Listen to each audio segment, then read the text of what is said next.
How to set a downloaded ringtone or notification sound. First of all, open the Zedge app and go to the ringtones or sounds tab at the bottom of the screen.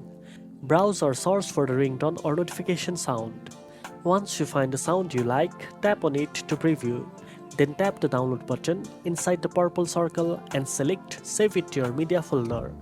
You can also set it directly as your ringtone, notification sound, alarm tone, or assign it to a contact from the options provided.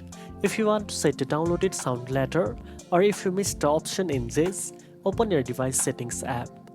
Go to sound and vibration or sounds depending on your device. To change your ringtone, tap on phone ringtone or ringtone, scroll through the list, find the downloaded sound and select it. For notification sounds, go back and tap on notification sound, then select your downloaded tone. If the downloaded sound doesn't appear, use the File Manager app to move the file into the appropriate ringtones or notification folder on your device. Now you know how to set a downloaded ringtone or notification sound. If you found this video helpful, don't forget to like, share and subscribe for more tech tips. Thanks for watching and I'll see you in the next one.